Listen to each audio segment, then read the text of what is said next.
welcome to another episode of We Are Overcomers WAO podcast.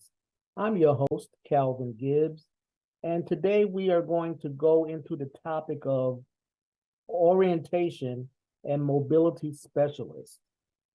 This podcast was created so that the members of the Wrightwood-Ashburn Overcomers Toastmasters Club would be able to extend ourselves and speak outside of the club environment on various topics that's interesting to us and to our community. So today, again, we will be talking about orientation and mobility specialists. And here with me is a member of the Wrightwood-Ashburn Overcomers Toastmasters Club, Eddie Williams. Eddie, welcome to We Are Overcomers. It's a pleasure to be here, Calvin. It really is. Thank you, Eddie. Tell us a little bit about yourself. Well, I've been blind ever since the age of 7. And when I lost my vision, I had to go away to a state school down in Jackson, Mississippi, away from my family. It was a boarding school. And I went to the school for 3 years. After that, my family decided to move to Chicago so their baby boy could come home every day like his brothers and sisters, which was a treat for me. You know, this is a great thing. Come from down in Mississippi, being away from home sometimes 2 and 3 months at a time. And now I can come home every day like my brother and sisters did, you know. Right. And when I got here, I was going to a school on the southeast side of Chicago. At that time, it was called Perry Grammar School. It's now Harold Washington Elementary School. And I graduated from there. I came to Chicago. I was in 4th grade. Then I went on to Bowen High School, which is also on the southeast side of town. And after I graduated from Bowen, I went to Columbia College and majored in communications. And after, what interests me about going to Columbia College was I had met a gentleman on the radio by the name of Joe Cobb. Now, Joe Cobb, a lot of people don't know the name, but you've heard him many times. When Soul Train was coming on, you always heard him do the Soul Train scream, you know, the Soul Train. That was Joe Cobb. Right. I talked to Joe Cobb every day when I was in 6th grade, and he started putting me on the radio. And when I got to grammar school, I was a little celebrity, Calvin. Everybody said, man, I heard you on the radio. which was a great thing. So after graduating from Columbia College, I got into broadcasting and doing voiceovers on commercials and doing extra work in movies. I even at one time was a technical advisor on a TV show called Sable. It was a short-lived TV show on ABC on Saturday nights. And then after that, I started working at a place here in Chicago called the Guild for the Blind, where I was the audio director. And they eliminated my position there as audio director. And I was teaching voiceover lessons to different students of mine. And I got a call one morning where a guy by the name of Derek Phillips said, Eddie, are you working? I said, well, I'm doing a little work. He said, you want to work regular? I said, sure. He said, what time can you be here at Icree Wood? Because I want to put you to work. Now, I already had gotten up early that morning and took my shower. So I said, look, I'll be there whatever time you want me to. He said, can you be here at 10? I said, sure. So I got up, went on over to the bus stop, took the bus downtown to the Wrigley building, took a cab from the Wrigley building and got there at 9:30. And I started working for the state. And what I do for the state, I am a rehab mobility instructor. Now, what we do, there are people losing their vision every day, Calvin, to all kinds of different eye conditions like macular degeneration, cataracts, glaucoma, diabetic retinopathy, and there are so many others out there. And when these people who are sighted adults lose their vision, it's like they lost a loved one, okay? And that because and that's you, when and that's when they have to go get training from the orientation and mobility specialist, right? you're from the state, because the orientation and mobility instructor, they teach you how to navigate your neighborhood, how to get around your neighborhood safely and independently, and take that fear from you. Because many times, before you learn how to travel, you have to depend on others to do things for you. And when you at someone else's mercy, wow, that's a problem. They can pretty much say anything to you. You can't stand up for yourself. But when you got your independence, you really don't need that person anymore because, Okay. Well, let's stop right there for a second and okay. just go back for a minute and talk more about um, that specialized training, I guess you would call it.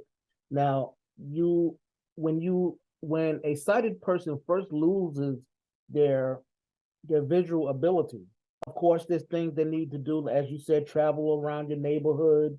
You want to be as independent as possible. You may want to go to school or go shopping or things like that. You may have to go to the hospital, but you don't know how to navigate that.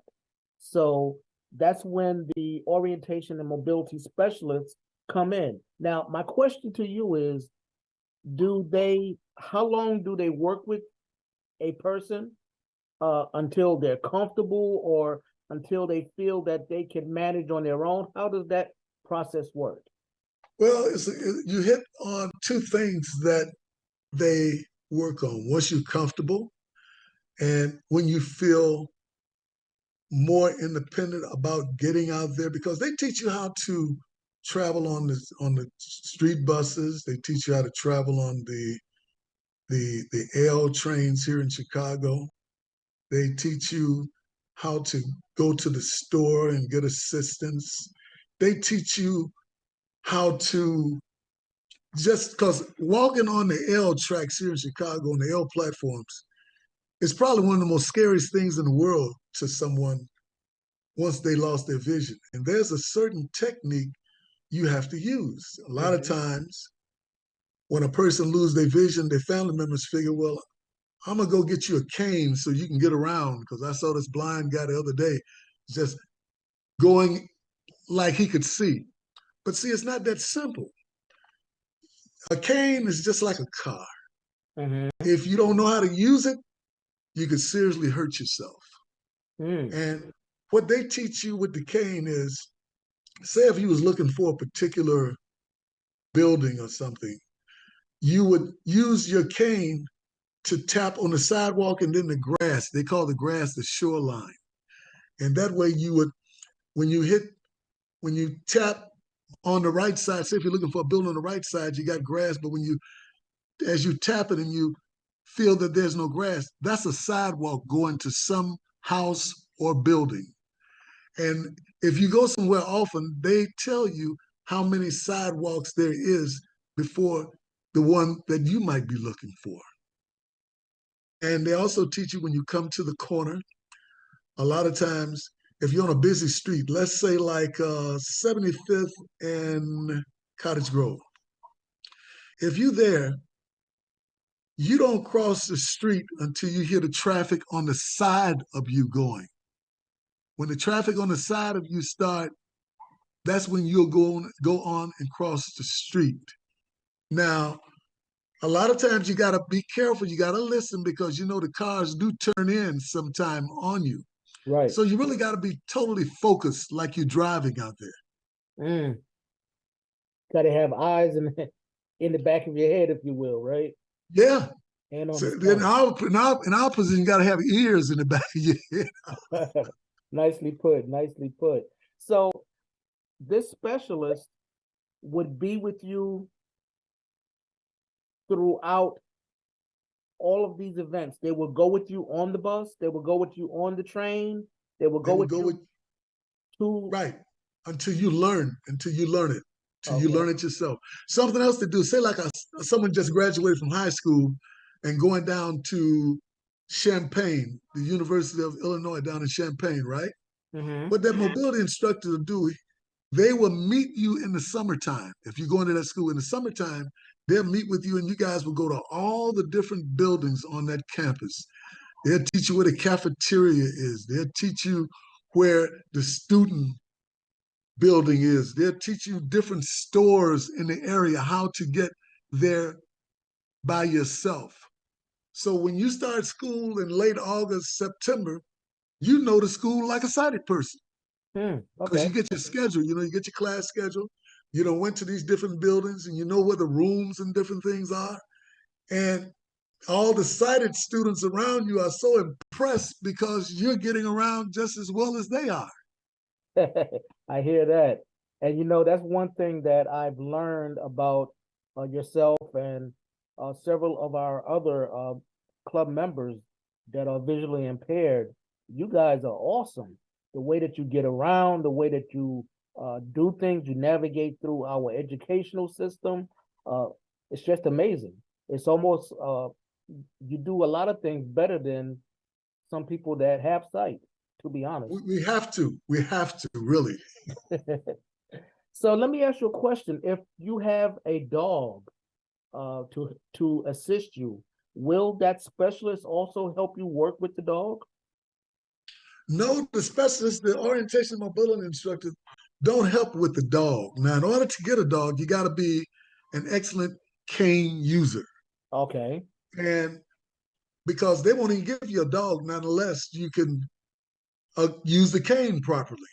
I see. And the thing about it, there are several guide dog schools around the country. They got two in New York, they got one in New Jersey, one out in California, one in Oregon, one in Ohio, and one in Michigan. And you have to go away to this school for like 27 days. And in those 27 days, the first day they introduce you to your puppy. I think these dogs are like 18 months when they first start training. So they introduce you to the dog. And the first day you spend in your room getting to know your puppy. So you're getting to know them. And a lot of times when they pair up the users to the dog, they sometimes look at the person and say, at your personality, they say, well, this person will go well with this dog. So they match you guys, your personalities and so forth, and pair you up. Okay. Now, the next day, you guys may walk around the campus there at the school, whatever state you're in. And after that, they will hit the streets with you. If you were in New York, you'll go into New York and go to Grand Central Station, go out to the Statue of Liberty, go to Yankee Stadium, Shea Stadium. They are really, because they want to put you in a situation where it's just a crazy crowd. If you can get around a crazy crowd, you can get around anywhere. You know what I mean? People in New York running all over you, stepping on your cane, running into you. When you can survive that, you're ready to come back home and be the man or be the lady. All right. All right. And I'm sure you're much stronger for it because being a native New Yorker, I know how it is at Grand Central and Penn Station, especially during Yes. rush hour, trying to walk on the streets is crazy. Everybody's moving at a fast pace, and you're trying to move at a pace that is intentional.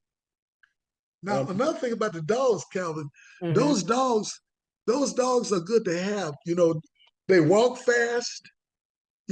Someone with a cane can walk a little slower, but because they don't know what's ahead of them. So right, if you right. got your dog's your eyes, see. So the dog's stepping and you right along there with them. Now, if you're a slow walker, they'll pair you up. If you get to the school and they see that you don't walk very fast, they will slow put you with a dog that walks at a slower pace than those who really like to get out there. Okay. That's very interesting. I never knew that. So if you tend to be in an environment where people are moving faster, or if you are a natural faster walker, then that dog will increase its pace. Oh yeah, oh yeah. Oh, okay. Well, that's good to know. Let's get back to the orientation and mobility specialist. Um, I know that this is probably well known in your community of visually impaired people, but I've never heard of this before. A orientation and mobility specialist. How does one become a mobility specialist? Well, it's only one school here in the state of Illinois who teaches the orientation and mobility training, and that's down at Northern Illinois University. Okay. Each state may have a particular college that teach this particular training. And a lot of people tell me, I go to the store a lot and I get someone to assist me, and young person that's probably in high school, and I tell them about, I said, you should be an orientation and mobility instructor. They said, what do they do?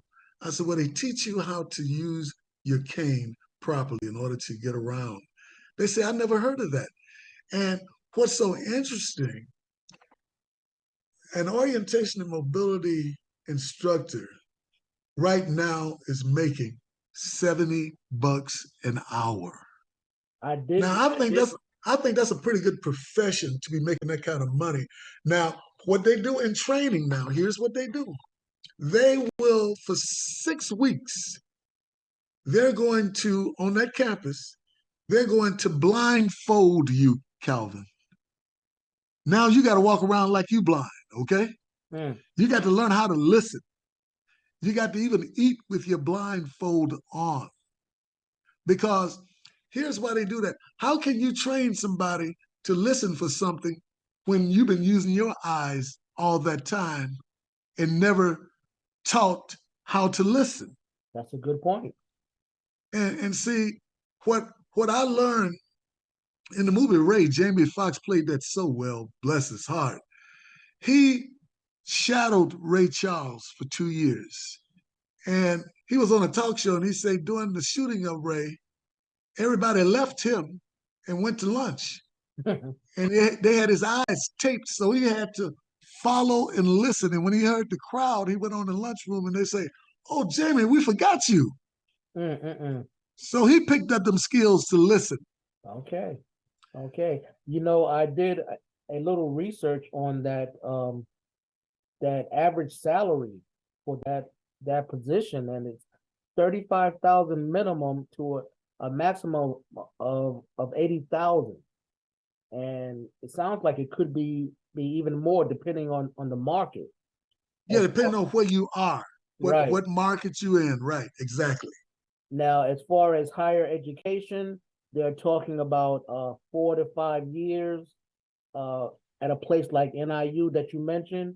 Right. But they also have certifications, which you can get for a lot less, that will enable you to start working in the field and getting your feet wet.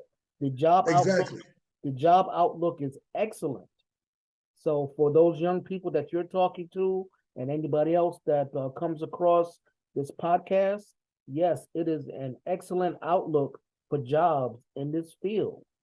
And not only, I would imagine that it's very self-fulfilling to be able to learn how to help someone else and then have them help themselves. That's got to be a very, very good feeling. And you make a decent salary. Calvin, I was blessed. I was trained by a lady named Irene Tobby. And the students now are learning from her module. She wrote a book, all that about orientation and mobility. And believe me, in my book, she was number one. Wow. Hey, Eddie, I have a question for you. I know that, we've talked about certain aspects of getting around and using the cane and things like that. But in this age of technology, does the assistance also cover working with different types of technology? Well, they do have some stuff that you could use, letting you know. Now, there's something they got on the phones now. You can get that app on your phone where if you're getting ready to cross at a intersection where there's lights, right, it will make a sound letting you know that the light's red, green, or yellow. That's an app that just recently came out. Oh, okay. But now there's a lot of the technology, Calvin, by me being old school, I wouldn't rely on it like a newbie would, because a newbie rely on technology. Like you say, like you, for example, you use computers, your iPhones, pad, and all that stuff. You would probably, someone like yourself would be more prone to try to learn this new stuff. Like they came out with some glasses called RCAM glasses. And I had a young lady just recently lost her sight. She wanted a pair of these glasses. The thing costs $4,700, okay? Wow. And I asked her, I said, well, why do you want these glasses? She said, well, I want them, I won't have to use a cane. I could just walk down the street like I could when I could see. I say, they don't do that. Those Mm, glasses are for reading. Say, for mm, example, if you was reading a book, you could put those glasses on, and it's a little button on there that you touch, and it will read the different pages and stuff to you, read your mail, all that type stuff. It'll do that. It doesn't tell you if a if a lady or man is walking toward you. It doesn't tell you the whether what someone's nationality is. I had one of my drivers ask me once. He said, "Well, the lake is choppy. If you had those Arkham glasses, could you look out at the lake and it'll tell you that?" No. But see, a sighted person would think that when they right. see this on television. That is true. That is true. They definitely would. But Eddie, if you okay, I'm old school too, but I'm sighted, and I have decided, my wife and I have decided that we're not going to be left behind with this technology age and craze that's going on. So we learned and taught ourselves, and now we teach others how to use technology. But in the case of let's say an old school as yourself, visually impaired person, how do you go about learning how to use technology? Who teaches you? Well, when this first started coming into being, I was just closed mind to it. I really was. I didn't want to look. When I was married, I told my wife back in 1986, I said, look, sweetie, you're not going to bring a computer in here and people's watching every move we make. That's just how old school. But I eventually gave in for her to get the computer. But I was afraid of a computer. I really was, Mm, until you know yourself with our group well. I used to always meet on the phone. right. And when I became this year the vice president of membership, I had made a promise to our vice president of education, Cassandra, that I would be more technical this year. Hmm. And I got a friend of mine, Alan West. I call him my computer guru. That guy, I've been knowing him for years. Alan and I went to grammar school together, but he was just one who just picked it up like that. Okay. And this guy here, now I just love him to death. Not because he's an excellent computer person, but we like brothers because we've been knowing each other for 53 years or more. Okay. So I'm coming into the new age with the assistance of Alan, letting me know, look, it's not a big deal. It's really simple. Because, see, there were times when I was taking computer classes before Alan where if I made a mistake, I said, well, what am I supposed to do? Am I supposed to hit Alt F4? Don't you know what I said? I done told you once. Now, that's not a good teacher. You need, No, no no, matter it's how not. many mistakes you make, Alan just is calm. Yes, sir. That's the best way to be. That's for sure. Yes, sir. Yes, sir.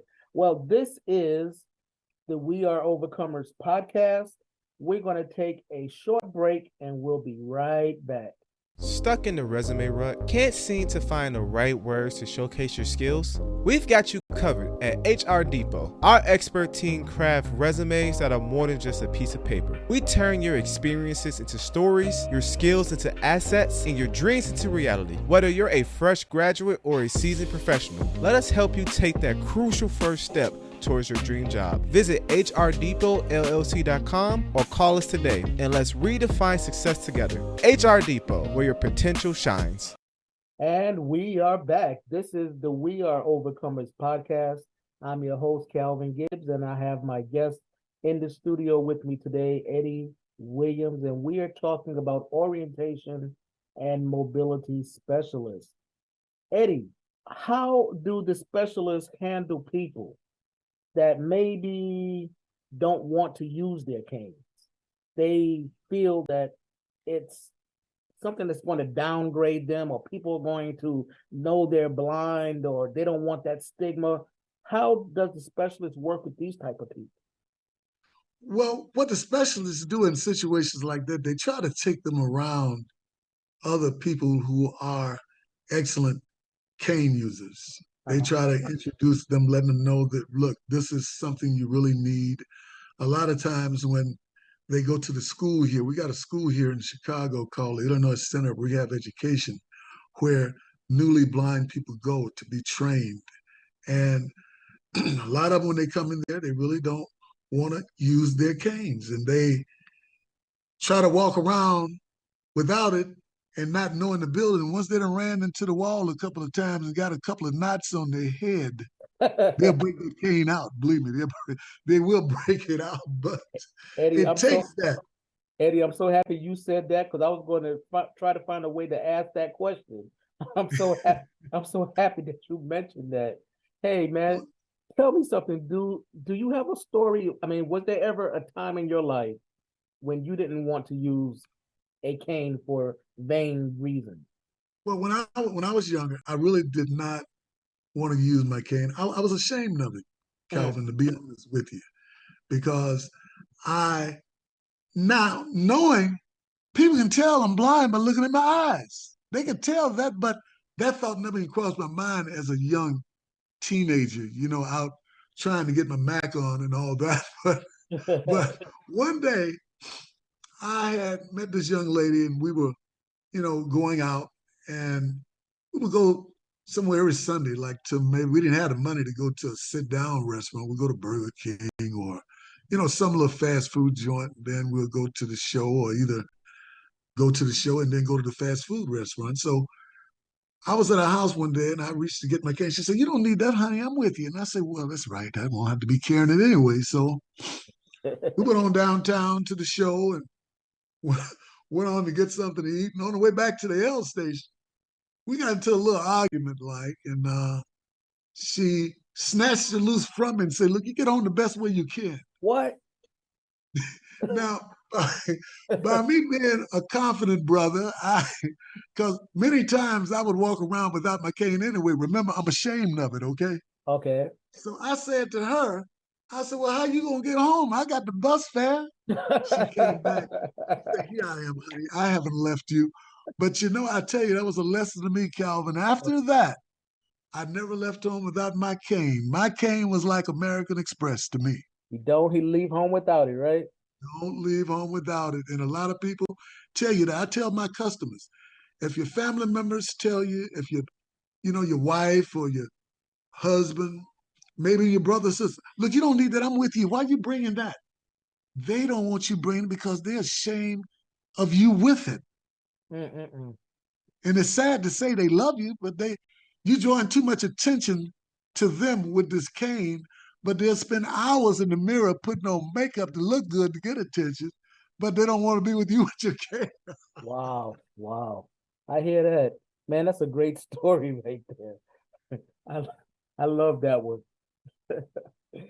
So anyway, for those that may be listening and wanted to find out more about becoming an orientation or mobility specialist, or even looking into certification, just Google the Academy for Certification of Vision, Rehab, and Educational Professionals.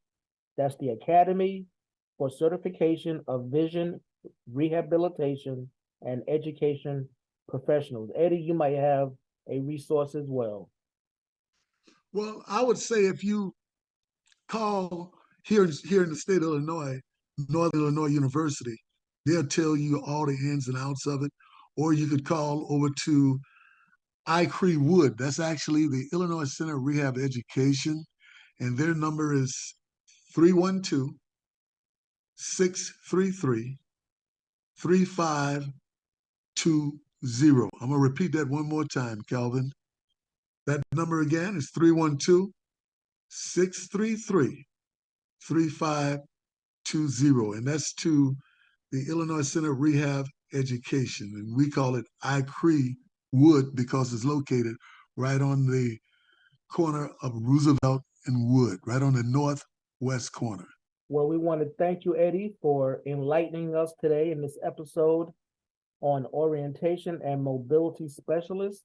And again, for those that are looking to move into a new and different career, I think this is something that is worth looking into. Not only is it self-fulfilling for yourself, but you'll be able to help somebody else help themselves. And right now we're going to have our mindfulness moment for this episode. And the mindfulness moment is that orientation and mobility includes all the skills needed to orient to surroundings and helping people that are visually impaired to move independently and safely in the environment. So we hope that you will definitely pass this information on to others or look into it for yourselves. Until the next episode of We Are Overcomers podcast, I'm your host, Calvin Gibbs. I want to thank Eddie Williams. Thank you, Eddie, for being our guest today. Thank you.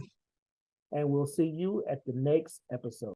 Are you one of those people who hate speaking in front of audiences? Would you like to enhance your communication and leadership skills? Then consider joining the Wrightwood-Ashburn Overcomers Toastmasters Club. Our club will help you conquer your fear of public speaking and teach you how to deliver messages that will win others over. Many times our jobs require us to speak in front of audiences to give PowerPoint presentations. If that's you, we invite you to join us, the Wrightwood-Ashburn Overcomers Toastmasters Club, every second and fourth Saturday between 10:30 a.m. and 12:30 p.m. Central Standard Time. Come join us online at WAO.toastmasterclubs.org. Then check out upcoming WAO events.